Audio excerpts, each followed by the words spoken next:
Hola, doy gracias a Dios por permitirme hacer esta nueva lectura. Ya sabes, Dios te ama mucho. Semiología del cuello. Interpuesto entre la cabeza y el tórax, el cuello tiene los siguientes límites. Por arriba, una línea que une la protuberancia occipital externa, el surco transversal de la nuca, la apófisis mastoides, el surco subauricular y los bordes posterior e inferior del maxilar inferior. Por debajo, la horquilla external, la clavícula y una línea que une el vértice del acromión con la apófisis de la séptima vértebra cervical. La longitud promedio es de alrededor de unos 8 centímetros en el hombre y de 7 centímetros en la mujer. La forma es cilíndrica, más redondeada en el niño y en la mujer y menos en el hombre adulto por los relieves musculares cartilaginosos, laríngeos y del tiroides.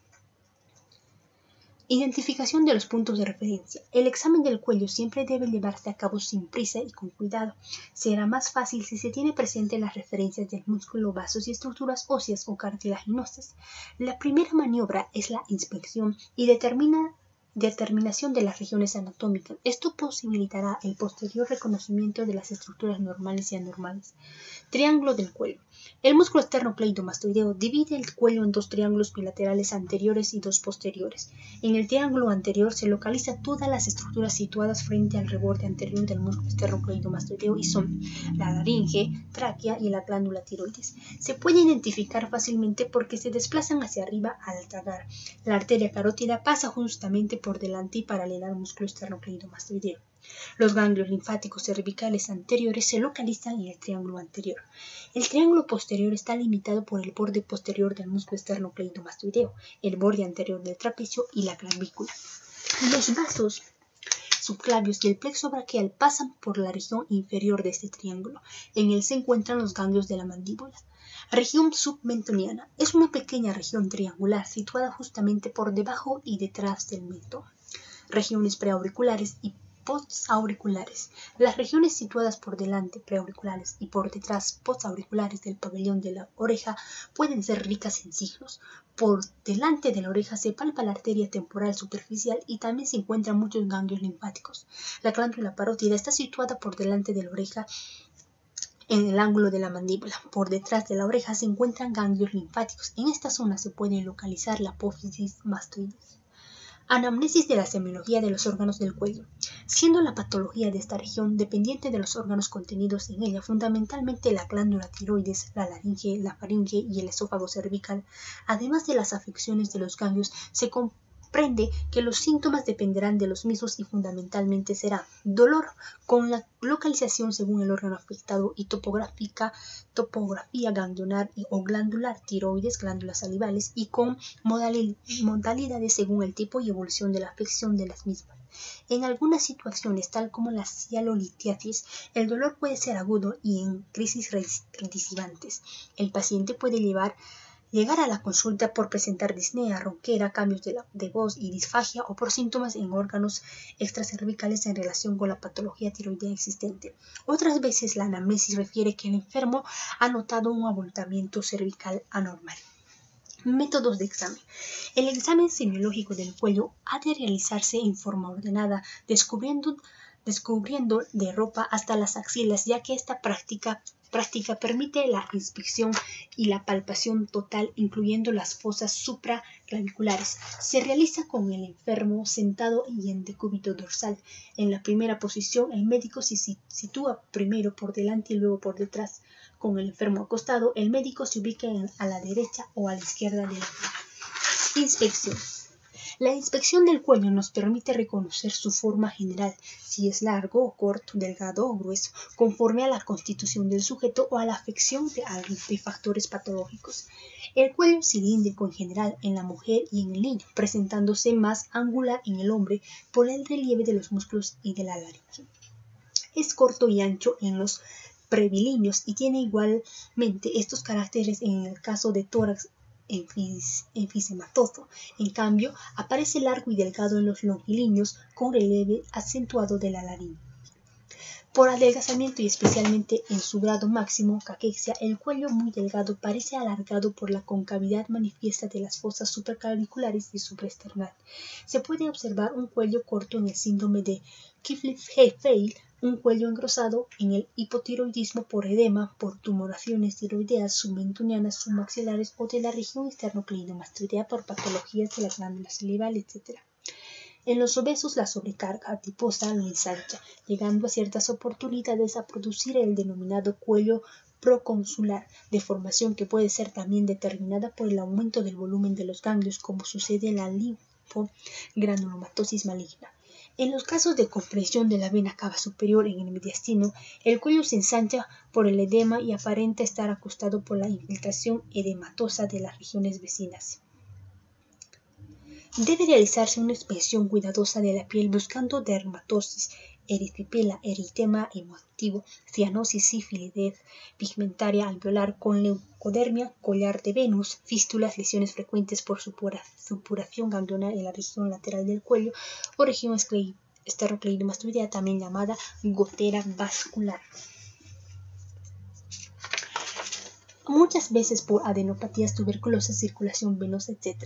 La conjunción de edema, rubicundencia nótica o ingurgitación de las yugulares constituye el cuello de Stokes, que se halla en el síndrome mediastinal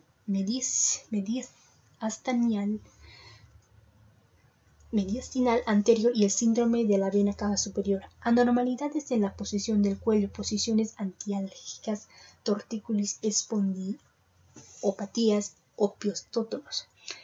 En la movilidad, disminución en las artropías cervicales y rigidez meningitis. Debe observarse e inspeccionarse la forma de las fosas supraclaviculares y supraesternales, estática y dinámica, tiraje supraclavicular y supraesternal, latido supraesternal por el callado aórtico elevado de la aorta desenrayada o dilatada. La inspección nos permite buscar pulsaciones anormales, tumores o falta de movimientos, haciendo que el enfermo levante y gire la cabeza, se pone en tensión el músculo esternocleidomastoideo y se percibe bien los triángulos del cuello y sus límites. De esta forma, puede a veces apreciarse de inmediato crecimientos tiroides, ganglios linfáticos anormales grandes o anomalías vasculares. En las enfermedades de las sigmoideas aórticas del corazón es frecuente que las arterias carótidas tengan un latido muy fuerte y violento. Estas carótidas pulsátiles son un signo importante de la insuficiencia aórtica, baile arterial. Con frecuencia el diagnóstico es sugerido solo por este signo. Las carótidas pulsátiles, sin embargo, se ven ocasionadas en otros estados, particularmente en la anemia grave, el hipertiroidismo y la arteriosclerosis, sobre todo cuando esta última va acompañada de hipertensión arterial. La inspección cuidadosa de la carótida permite descubrir claramente irregularidades del latido cardíaco, tales como la debida a extrasístolos o fibrilación auricular. De hecho, estos dos estados pueden a menudo diagnosticarse por inspección del pulso carotidio sin palpar el pulso radial ni auscultar el corazón. La pulsación por encima de la clavícula derecha puede ser debida a un alargamiento de la aorta con incurvación del tronco brachiocefálico. Se observa especialmente en los pacientes hipertensos y arterioscleróticos y puede ser idóneamente diagnosticado como aneurisma de la carótida primitiva. Un aneurisma de la arteria carótida produce notable aumento del volumen de un lado del cuello. Dicho aumentamiento presenta con el latido cardíaco una pulsación expansiva. Un linfoma del cuello puede producir un notable aumento del volumen y del ordinario unilateral. Los quistes de las hendiduras branquiales pueden ocasionar tumefacciones intensas en el cuello. Las fístulas branquiales pueden abrirse a lo largo del borde anterior del músculo esternocleidomastoideo cerca de la escrotatura supraesternal. Segregan una sustancia fluida acuosa mucosa. Realizada la inspección general del cuello, se procederá al estudio sistemático de las diferentes glándulas. Palpación. Suele confirmar y completar datos obtenidos por la inspección, edema, tumefacciones, deformaciones y características de las mismas y de los ganglios si los hay, tales como sensibilidad, dureza, movilidad, adherencias, etc., rigidez, latidos, etc. Además, puede denunciar anormalidades no accesibles, como el método anterior, enfisema subcutáneo con su crepitación característica secundaria la mayoría de las veces, al encifema mediastinal, en la minoría a la ruptura del esófago, edema cervical, piel hipotiroidea, etc. Permite la exploración detenida de las tumoraciones y de la tiroides con búsqueda de nódulos y de sus límites, de sus condiciones físicas, frémitos y movilidad. Hace posible estudiar la arquitectura laringea y traqueal de los desplazamientos laterales de esta última. Ayuda a diferenciar tumefacciones próximas al ángulo del maxilar inferior y acerca de la naturaleza glandular o parotidia. La palpación es de importancia en la exploración de la movilidad del cuello, completando lo que espontáneamente realiza el enfermo al flexionar y al doblar la cabeza. Percusión. La percusión del cuello es de escaso valor. Auscultación. Aunque la inspección y la palpación sean la técnica fundamentales del examen del cuello, esto no significa que no se deba practicar la auscultación. Permite definir la naturaleza de ciertas tiroides agrandadas y asimismo explorar arterias y venas del cuello, las arterias en el trayecto de la carótida, las venas en el bulbo yugular. Exámenes complementarios. Radiología simple aclara sobre todo acerca de la situación de la claridad traqueal y del posible disminución del calibre por agrandamiento de órganos vecinos. Puede ser complementada con tomografía.